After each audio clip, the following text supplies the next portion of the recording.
오늘 한국은행에서 발표된 자료를 보면 무시무시합니다. 그리고 한국 잔치는 끝났다. 자본, 국내 자본이든 국외 자본이든 외국인 자금이든 모조리 한국을 떠나고 있습니다. 탈출하고 있습니다.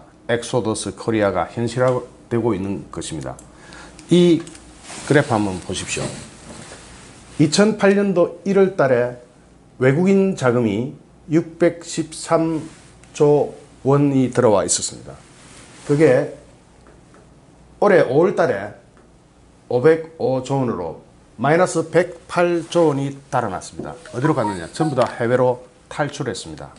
국외로 나갔습니다. 그냥 빠이빠이, 굿바이 코리아 하고 떠나버렸습니다.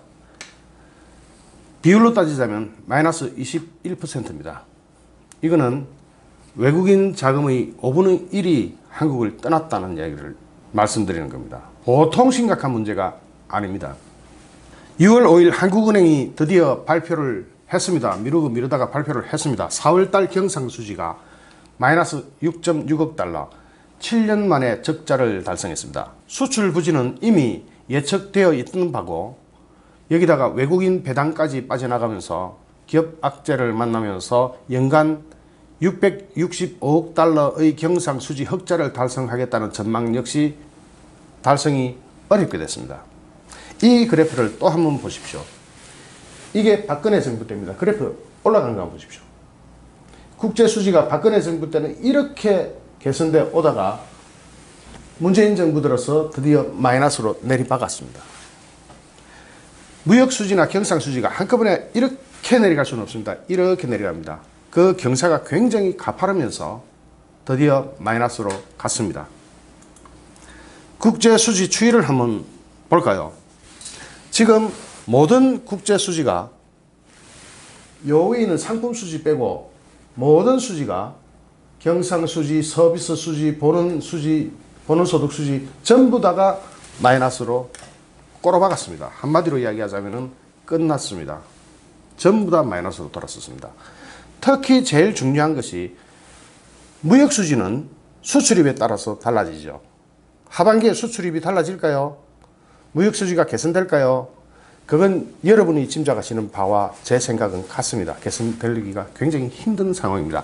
여기에서 외국에서 한국으로 들어오는 돈과, 즉 자본 투자하러 오는 그 돈과 우리나라에서 외국으로 자본 투자를 나가는 돈이 얼마나 차이가 나는지 한번 보겠습니다. 내국인의 해외 투자가 이겁니다. 이렇게 우리나라 한국 사람의 돈을 싸들고 외국으로 나간 수지가 38억 4천만 달러가 4월달에 증가했습니다. 마구잡이로 해외로 돈이 탈출하고 있습니다. 대신에 외국인이 국내 투자해 들어온 것은 2억 8천만 달러 정도가 늘었습니다. 비교해 보십시오. 우리나라에서 외국으로 나간 것의 증가율, 외국인이 우리나라 들어오는 증가율. 이 그래프가 모든 것을 말해주죠. 한국은 이미 끝났다. 돈은 안 들어오고 나가는 것은 이렇습니다. 특히 내국인이 외국으로 가는 거, 외국인이 외국 자기 자금 챙겨가지고 외국으로 도망가는 거, 국내는 끝났다. 굿바이 코리아하고 떠나가는 돈, 이런 돈들의 집계가 한국 경제의 현 주소를 말해주고 있습니다. 정권 투자는 내국인의 해외 투자가 53억 4천만 달러가 늘어났고 외국인의 국내 투자는 20억 4천만 달러가 증가했습니다. 약 3배, 2배가 넘고 3배에 가까운 돈이 우리나라 자금이 외국으로 나갔고, 정권 주식시장에서 나갔고, 주식시장에서 나갔고, 외국인이 들어온 것은 그 3분의 1 또는 2분의 1만 들어왔습니다. 직접 투자가 바로 사업하는 사람들, 즉 고용을 일으키는 사람들이죠. 그 사람들은 내국인의 해외 투자가 38억 4천만 달러가 증가했고 외국인의 국내 투자는 고작 2억 8천만 달러가 늘어났습니다. 이러니 다 외국으로 가자는 분위기입니다. 국내는 이미 끝났다. 주 52시간 근무, 최저임금 급상승, 여기서 사업하고 싶겠습니까? 또 걸핏하면 기업하는 사람들 모조리 다 잡아가고 있는 이런 정권에서 어떻게 대한민국에서 사업을 하고 싶겠습니까? 그러니까 전 자금이 탈출을 하는 겁니다. 거기다가 세금은 또 폭탄에 가깝습니다. 특히 돈 가진 자들, 가진 자들의 상속세, 증여세 이것이 전 세계에서 1위 지구상에서 최고로 높다 보니까 올해 빠져나가는 돈은 작년이 최소한 3배 이상이 빠져나갈 겁니다. 92살, 우리나라 나이로 92살이면 거의 돌아가실 나이가 다 되신 분들도 외국으로 나갑니다. 평생 일군 기업과 재산을 자식들에게 온전히 물려줄 방법이 없다. 연매출 1,000억 안팎의 1,000억 정도면 조그만 중소기업 치고는 건실한 기업이죠. 제조업을 이끄는 중견 기업인은 이미 싱가포르 투자 이민 관련 정보를 듣고 움직이고 있습니다. 싱가포르는 상속세, 증여세가 없을 뿐만 아니라 그것 정도가 아니고 배당소득이나 이자소득에도 세금이 없습니다.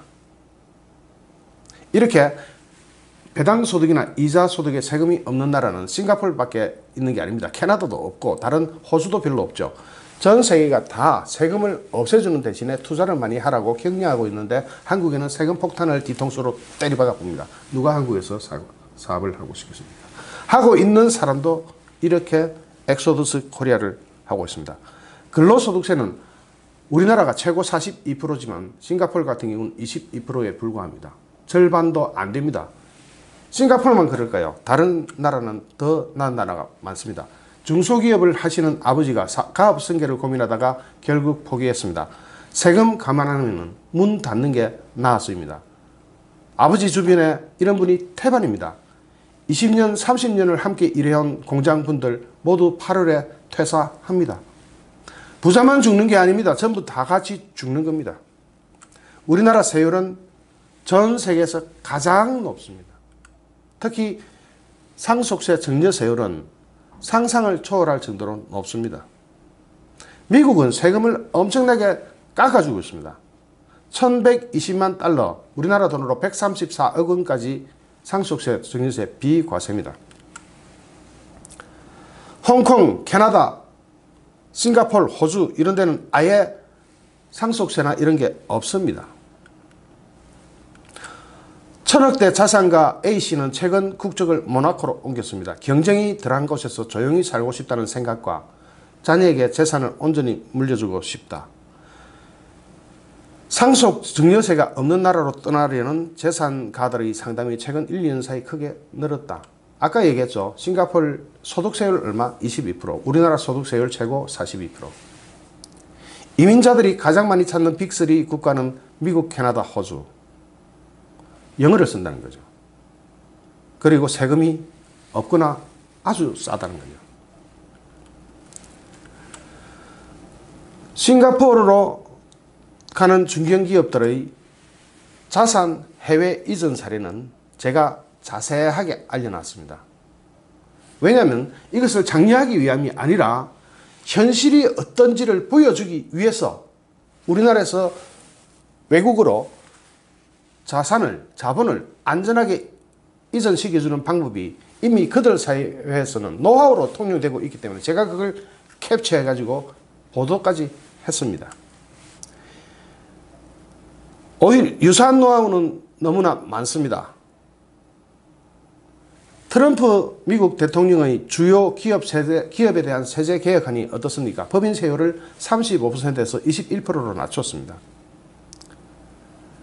패스스루 법인, 유한회사나 자영업자 등 최고 세율은 25%밖에 없습니다. 우리는 얼마 내는지 아세요?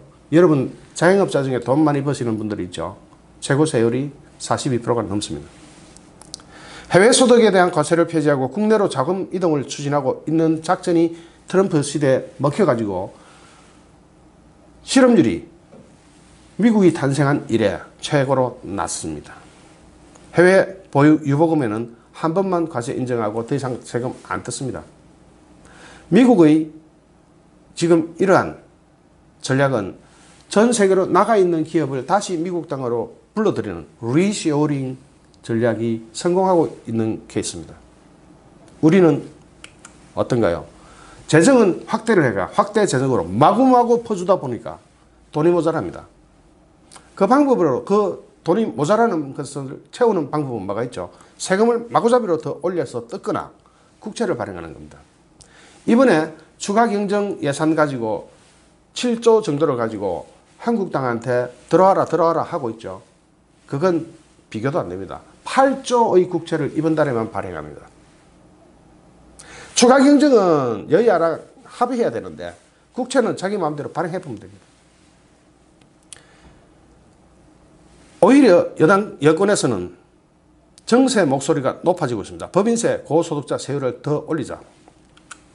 이런 상황에서 자본 유출입이 나타나는 금융 계정에서 내국인 해외 투자가 38억 4천만 달러가 증가하고 외국인의 국내 투자는 오히려 쪼그라들어가지고 2억 8천만 달러 늘어나는 그 정도에 그치는 게 이해가 되지 않습니까? 그렇게 될 수밖에 없는 정책을 펴고 있습니다. 우리나라의 돈은 다 외국으로 빠져나가고 엑소더스 코리아, 굿바이 코리아 이렇게 빠져나가면서 외국 자금을 한국으로 끌어들일 전략은 없습니다.